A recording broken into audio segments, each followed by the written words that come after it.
sacar un libro justamente de procedimientos para internado.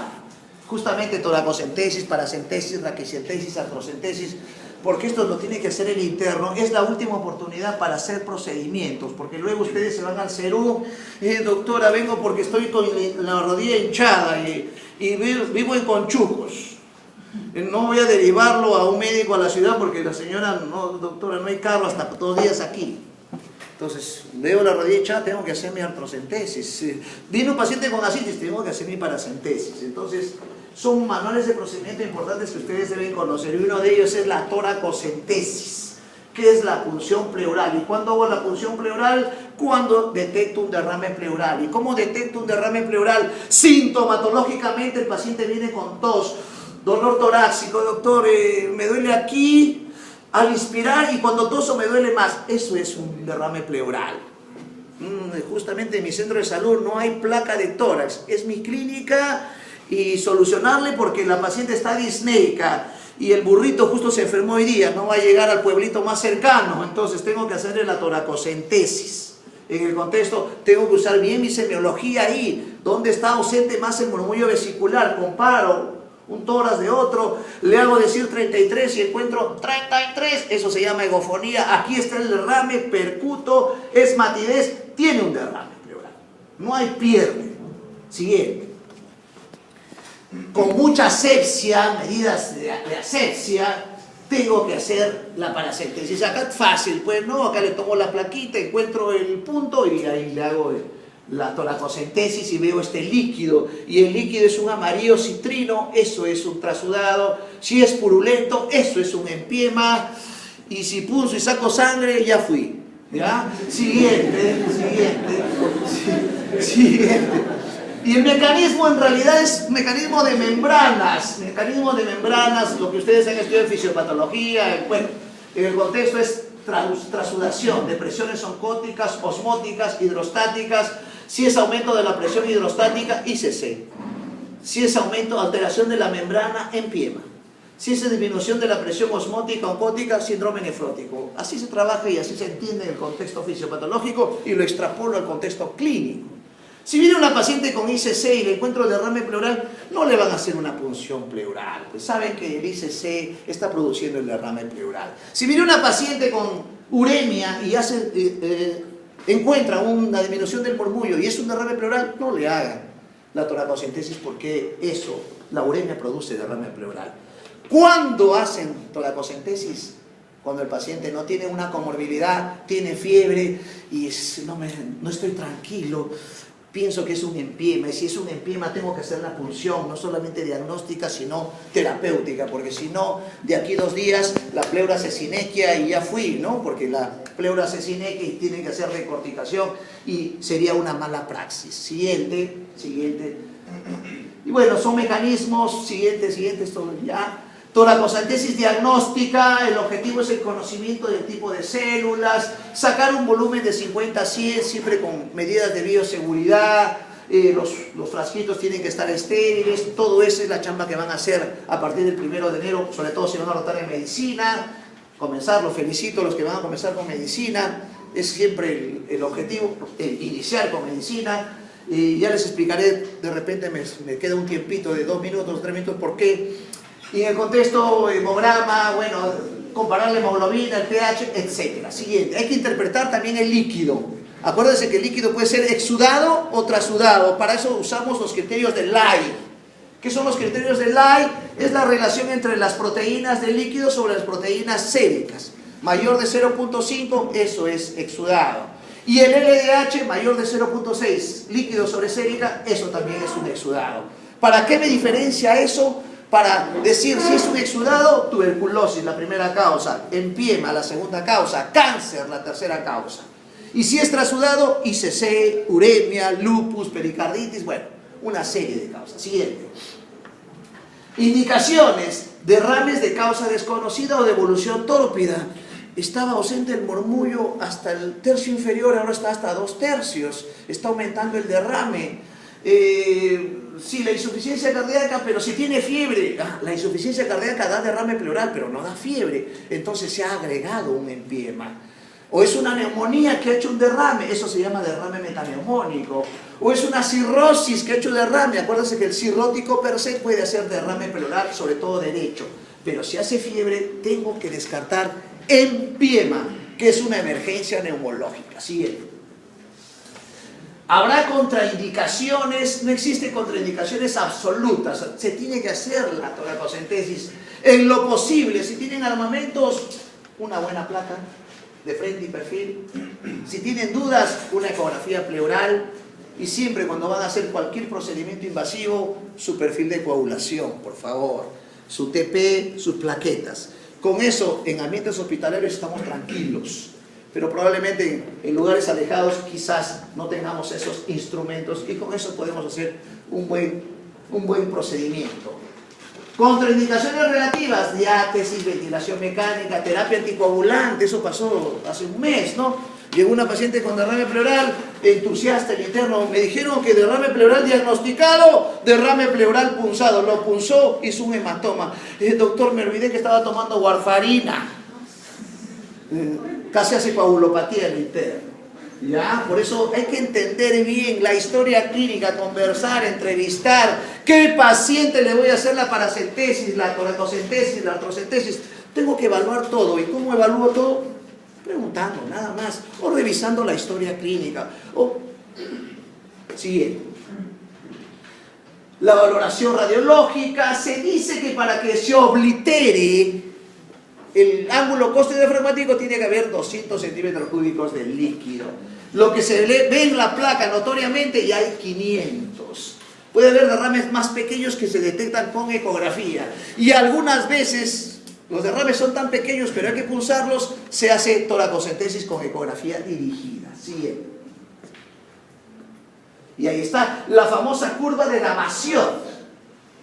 Y ya estamos terminando esta charla. Y pasó hace un año, lo presenté un caso de MIC, de muerte y complicaciones, un paciente que llegó así, llegó con historia clásica. Por eso a veces las historias clásicas son importantes, mucho más confunden cuando vienen con etiqueta. Vino con una historia de tos, al toser le dolía la parte torácica derecha, y en el contexto le toman la placa y sale una placa de esta forma, lo ven en un hospital X, le dice tiene un derrame pleural, pero siendo un hospital de nivel 1 lo derivan a un hospital de mayor complejidad, y ven la placa, es un derrame pleural, curva de Damasio, lo pulsan al paciente y el paciente comienza a hacer un rash, comienza a hacer roncantes, sibilantes. Y en ese contexto, ¿qué pasó? Era un quistidatídico. La paciente venía de Huancavelica, pero miren, por eso digo, la historia clínica es la que me da y me evita estos inconvenientes, sobre todo para el paciente. Acuérdense ese aforismo, primum non nocere, primero no hacer daño. Y en ese contexto, cuando le entrevistamos retrospectivamente a la paciente, o le entrevistó el médico que hizo la punción, todo asustado, me supongo, le preguntó, le dice, sí, doctor, yo vivo en Huancavelica, pero vivo en afueras de Huancavelica, en mi chacrita, en mi casita. Tengo vaquitas, tengo perritos, y a veces los perritos veo que comen unas bolsitas blancas, por poco dice que es hidátide. ¿Ya? Entonces, tenía todo el ciclo del quiste hidatídico. Y cuando la paciente ya estaba mucho mejor, le preguntan, ¿y cómo era el esputo? Era medio saladito. Estaba, ¿no? Era vómica en realidad. En realidad el diagnóstico era anamnésico, pero algunas veces se dejaron guiar por una imagen.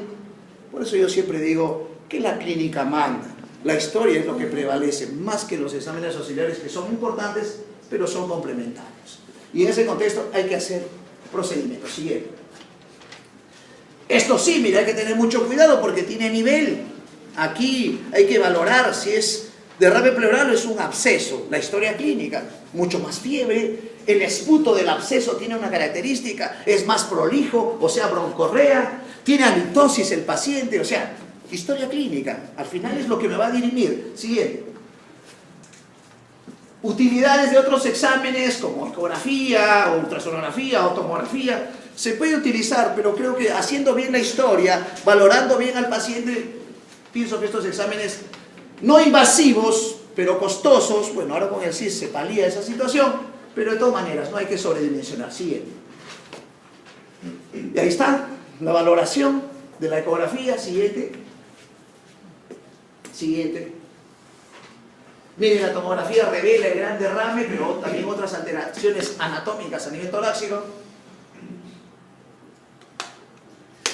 Bueno, esto es para hacer una toracocentesis o ponerle tubo a un paciente que tiene neumotoras, que es otra cosa que hay que diferenciar. Siguiente.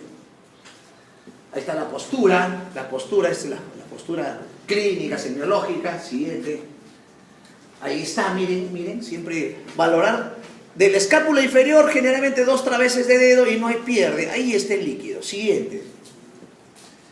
Técnica de toracocentesis, revisar bien la radiografía, pero yo pienso que antes de revisar bien la radiografía tengo que examinar bien a mi paciente.